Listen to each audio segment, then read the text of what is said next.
Welcome back to Clones and Ripoffs, where we're covering all of the movies inspired by your favorite movies. And I thought this week would be kind of fun to do something that I haven't covered yet before. And we're talking about ripoffs of King Kong. Yep, that's right. There's plenty of them.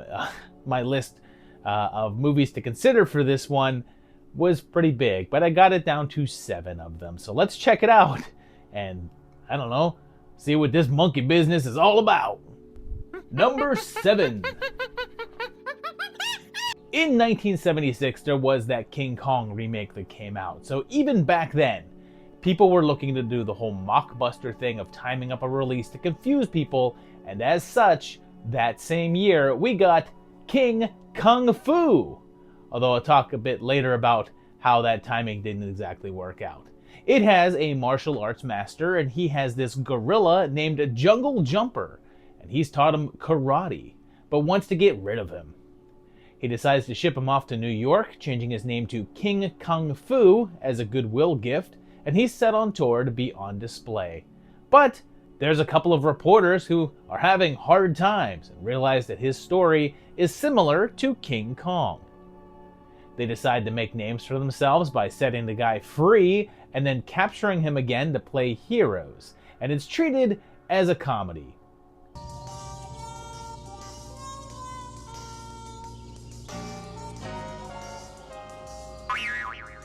But the real gag is this guy's hairdo. Their first attempt to set King free doesn't work, and they hire a model to wear a leopard bikini, and her name is Ray Faye.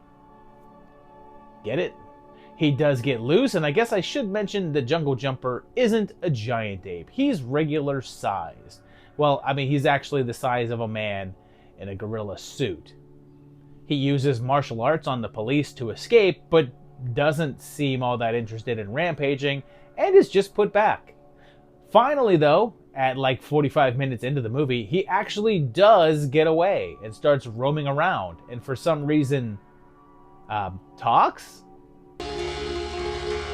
Oh no, a reverse mohawk. Everyone then rallies to get him back, although that jungle jumping king manages to elude them all. And this is the only film from Lance D. Hayes, who both wrote and directed it, and it looks like he had a long journey. He started filming on it back in 1974 and kept filming through 1976 on what's said to be probably around $100,000, but then they didn't have any money to finish it. The producer, Bob Waterside, had to raise up another $80,000 to complete the editing process, but couldn't find any investors since the movie didn't have much going for it. It took a whopping 11 years to get it done and put it into theaters, and even then it only played on 11 screens, and it said that it only earned back around 20% of its overall budget. There's really not much in the way of a plot or story because it's essentially just a series of gags, but it does come back around to the King Kong parody stuff at the ending with Fu, as they start calling him, taking Ray up to the top floor of a Holiday Inn, and some stop motion sequences. And yeah, it's not good, but I mean, it has its moments.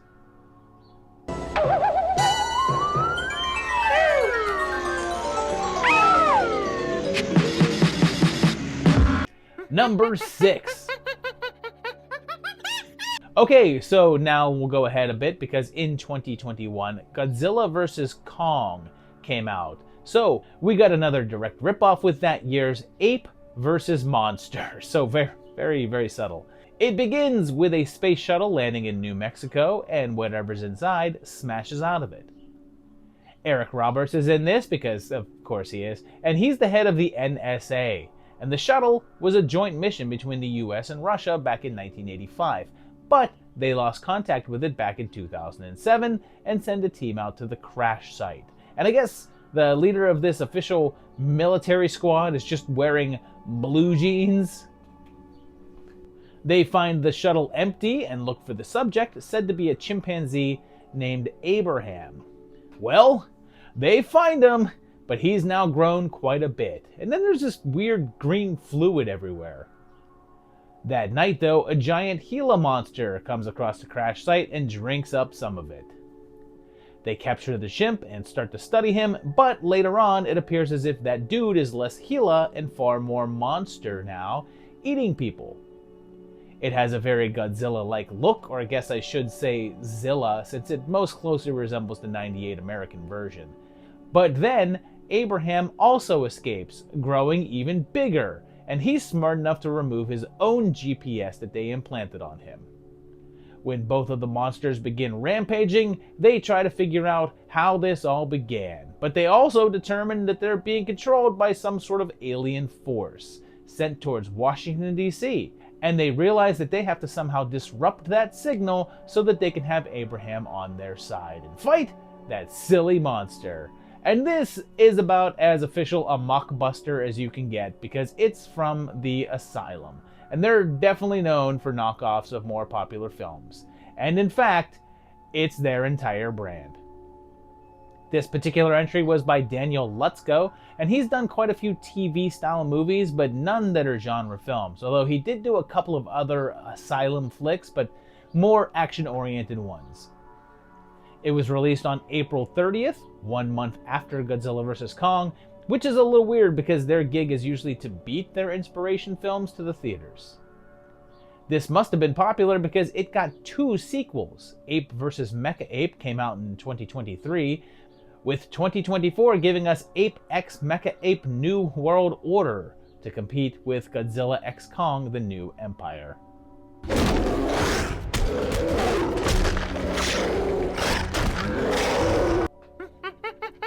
Number 5. Alright, buckle up for this next one because I'm going to be flying a bit blind since it's 2010's Bangalore King Kong.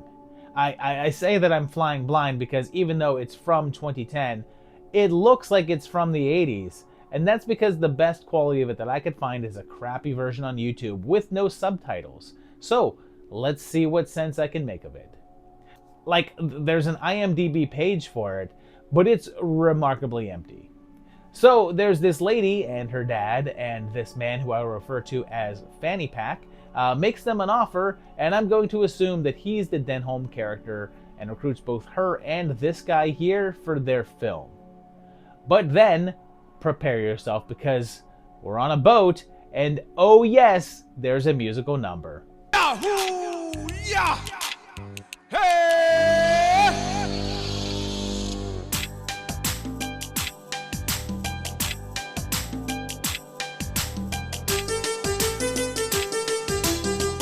Their boat hits a massive storm and of course arrives at a mysterious island. They head off to explore it, and I'm not sure why this dude is in this outfit. I think it's his filming outfit, but I'm not even sure if they're making a film because they don't have any equipment or anything. And he's been wearing it for the whole trip so far. They encounter natives, leading to awkward and wonderful fights, and then another musical number. They get captured and the islanders call on King Kong, and yes, they say King Kong because this is a straight remake from Bangladesh. The big fella arrives and it's pretty hilariously a monkey suit and mask. And when he picks up Faye, she transforms into a Barbie. And then there's a bunch of shenanigans because here's where I tell you that this is about an hour into the movie and the film is over 2 hours and 20 minutes long. Yes, because this came out after the Peter Jackson King Kong, and I guess it was trying to cash in on it, but like 5 years too late, and at least it's about an hour shorter than that one. If you're wondering if Kong gets a song, well, he gets sung to at least, and he dances along to a really shoddy green screen version of our heroine.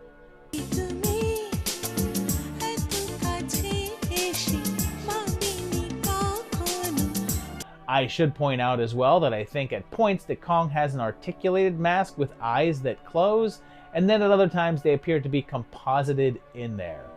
But if you think that's silly, just wait until the confrontation with the giant snake! They do get the big fella back to the mainland, and they do their version of the ending, and it's goofy stuff with just some matte shots and matchbox cars and cardboard buildings. It's definitely a silly watch, but again, I should reiterate, that it is 2 hours and 20 minutes long, and there does not appear to be a subtitled version out there, so you'll likely want to skip over some of the stuff. But the over-the-top moments are worth sticking around for, especially when they just literally splice in scenes from the '76 version and the final shot of the film.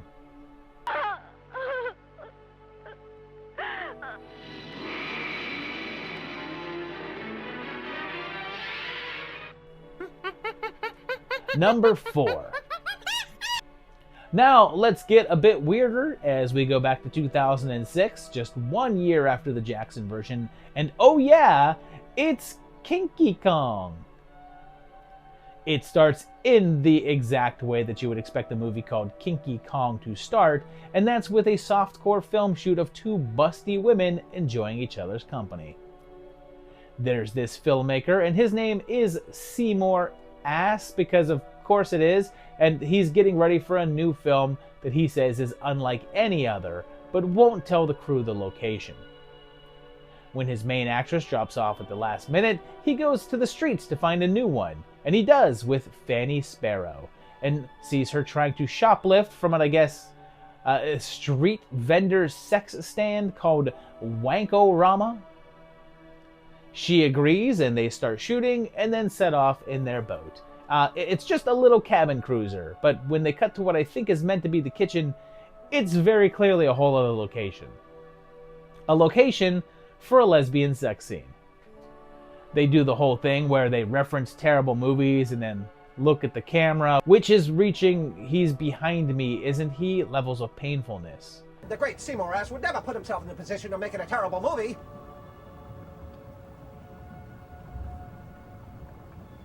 They reach their goal, and it's called Bone Island, and sure it is. And it's definitely an island and not someone's backyard. There are some natives there, and most of them are just white guys in Fred Flintstone costumes, and the ladies immediately head off to what they refer to as a log cabin and show this exterior, but then cut to this interior. So I made this all by myself. And then they have sex. But then Kong appears and immediately starts grabbing Fanny up, and he's wearing what appears to be a diaper with a massive boner underneath. He's holding the women, and definitely not Barbie dolls, and then puts Brunhilde down his pants, and I'm sure that smells wonderful. But there's also a derpy dinosaur that fights Kong, and he's probably the best part of the movie. This movie, called Kinky Kong. And it's by Zachary Snygg, S-N-Y-G-G. I feel like I may have covered several of his movies, but the only one that I know of for sure is 2005's Zombies with a Z. He does a combination of low-budget horror, low-budget urban flicks, and low-budget sexploitation, all under different names, and was credited as John Bacchus on this one. It's very low budget and cheesy, but at least it appears to be a custom gorilla suit and mask as opposed to just like a store-bought one. Although it doesn't move or anything, and yes, it ends with Kong climbing the Statue of Liberty and, you guessed it, humping it. The Statue of Liberty! Yes! Number 3. Let's stay in that same general time frame, and we're in 2005, just as that King Kong remake was out, and now we have King of the Lost World. The action begins right away with a plane going down on a remote island and crashing. Most of the people survive, although this girl is attacked by a giant gorilla that seemingly eats her. And we're like 3 minutes in here, so this is just wasting no time at all to give us Kongy adventure. They spot the cockpit about a mile away from where they crashed and take a smaller group to head over that way, while the others stay behind to set up camp. Along the way, they encounter a giant spider, but then make the odd discovery that the cockpit of that plane is not the same as theirs, and is a second crash. They also encounter Tron, who seems to be harboring a secret and gets attacked by vines. But it gets weirder when they find the remains of what appears to be a dragon, some killer natives, and larger than normal scorpions. They also meet up with Steve Railsback, And it was a good thing that we got that quick glimpse of the big monkey early on, because this is 50 minutes in, and that was the only time he showed up. But then, after the group gets captured by those natives, who are all white, but I guess it's because they're also just people who are brainwashed and not actual islanders. At around the 1 hour and 5 minute mark, the big fella appears and steps on someone. And I didn't mention back there, but in Bangalore King Kong, he also stepped on a guy. And I feel like that's essential Kong stuff. Like, if you're gonna have a King Kong movie, he should step on someone. And believe it or not, and I'm not sure why I have to say that, because this is pretty easy to believe, this is from the asylum again. This time they were cashing in on the Peter Jackson version and released it on home video on December 13th, literally one day earlier than the movie was knocking off. Weirdly, it's sort of a remake, but not of King Kong. It's an adaptation of the Arthur Conan Doyle story, The Lost World. That tale had been put on film a number of times, including back in 1925, 60, 92, and 98.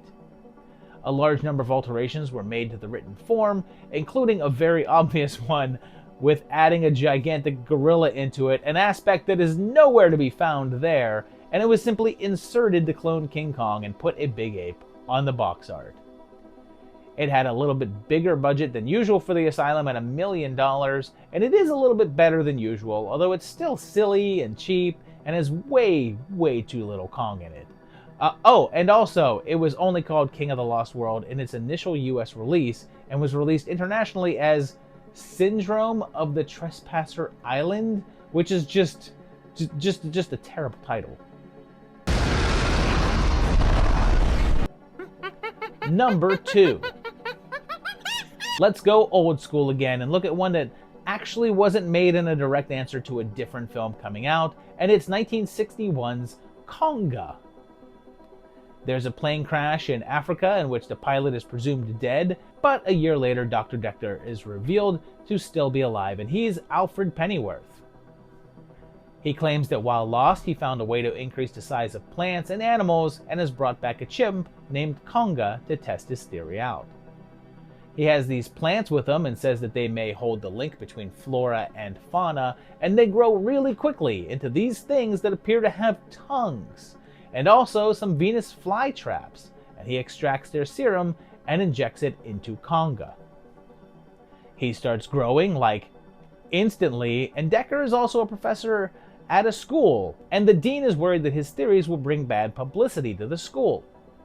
This upsets the doc, so when Conga continues to grow, and for some reason changes from a chimpanzee to a gorilla, Decker sends him out to kill the dean. His assistant figures it out and blackmails him into marrying her in order to keep his secret, and for most of the movie, Conga is human-sized, and it's about the doc and his revenge plans, killing anyone that crosses him, and it's just a guy in a suit. And oh yeah, I should also mention that there's a subplot in which the doc is hitting on a much younger student of his, to the point of killing her boyfriend in order to make the moves on her. But then, it finally happens in the final 20 minutes of the movie, where Conga keeps on growing and bursts through the roof of a house to go on a rampage and pick people up as they transform into dolls.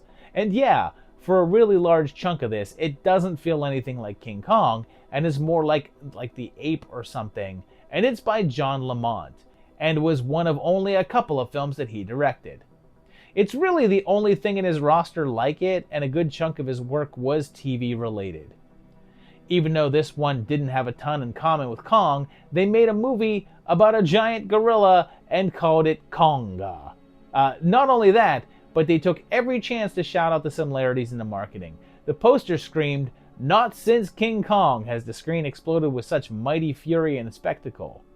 The film's writer even named it as the inspiration for the script, although he titled it, "I Was a Teenage Gorilla." The budget was around $500,000, and it got a bunch of cult notoriety to the point that they released a novelization and also a comic book. That book was meant to be a single issue, which told the story of the film, but it was so popular that they kept it going, and some of it contained work by Steve Ditko, co-creator of Spider-Man. The comic ran for a whopping 24 issues and had a 3-issue spin-off.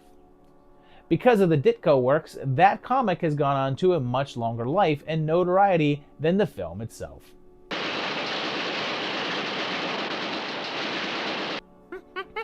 Number 1. Let's finish this one off with another mockbuster of sorts, because in 1976, the same year as the first Kong remake, there was Ape, or I guess A*P*E. There's these couple of guys on this oil tanker, and they're hauling a 36-foot tall gorilla that they have gassed, but it wakes up and gets free. After getting loose, it's then attacked by a great white shark, but if this thing is meant to be 36 feet tall, then this shark has to be a damn megalodon. It kills the shark, and this is 4 minutes in. 4 minutes into this movie, and we have a giant ape fighting a giant shark. There's then a famous actress arriving in South Korea, and it's Mrs. Seaver, and she reunites with an old flame there. Meanwhile, Big Ape just strolls around the countryside and causes trouble, but then sometimes just watches kids playing, and I don't get how these kids do not see him. He's giant and just standing there, and it takes them forever to see him because these kids are not bright. But then there's this bit where the ape grabs this snake out of a tree, and again, how stinking big is this snake? This is like Anaconda movie sized at the least, and it's right there by the kids. This snake would likely swallow any one of them whole. And what world is this? The giant creatures are just like everywhere. I'm not sure if you've noticed, but it also featured a large amount of things pointed right at the camera, like these arrows and this log, and that's because this was originally in 3D. There's also at least 2 times in which they do refer to the ape as King Kong, and I'll point out that when they show him, they make him fairly gentle. But there's also a point where they get a phone call that says that he destroyed a village and are in shock at the number of people dead. And yeah, this is our top ripoff here, and here's why. It was written and directed by Paul Lader, and he did a handful of films, although not much that made a splash. But this actually was an early mockbuster that was a joint production between the US and a South Korean company. When they found out that Dino De Laurentiis was making that King Kong remake, they rushed this one into production. And when I say that it was rushed, I mean it was done in only 14 days, with a budget of only 23 grand. The special effects budget, for all of the miniature stuff that they needed to compare the ape to, was only 1,200 of that. They managed to get it out before the more expensive version, releasing in October of '76, whereas King Kong came out in December. But the ripoffs went further than that, because when they were getting ready to shoot, they were advertising it as the new King Kong. But when RKO, who still held the King Kong rights, found this out, they hit them with a cease and desist. The title was then changed to Super Ape, and then finally just Ape with those asterisks in the title, because it was meant to be an abbreviation for Attacking Primate Monster. And yeah, that's APM, but they emphasized the E in monster. The little asterisks were also meant to be a play on the ones in the title of MASH, which was also set in South Korea. I'm not sure if it was a stipulation of the lawsuit or if they put it there to get more publicity, but the poster boldly stated not to be confused with King Kong, while also featured as much imagery to make sure that you do confuse it with King Kong as possible. The film was somewhat notable in that it earned a reputation for being a so bad it's good movie and developed a decent sized fan base, but really it's mostly known for one thing.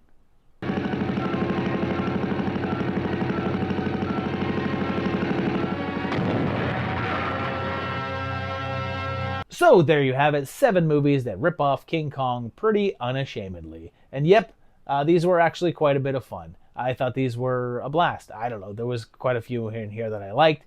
I gotta tell you, I have a huge list of King Kong ripoffs. I had a hard time whittling this down to the 7 that I wanted to use for this video. There will definitely be a follow-up to this in the future. Let me know which of those that you want to see down below in the comments. When I make a sequel to this, what other King Kong ripoffs do you want me to put on there? Tell me that in the comments down below. If you like this video, hit the like button. If you're enjoying the channel, subscribe to it and hit the bell to get notified about upcoming releases. And also check out my Patreon page at patreon.com/movietimelines and help support this channel. I appreciate that, and I appreciate you just watching and coming back. And I'll see you again for another great video. Thanks a lot. Bye-bye.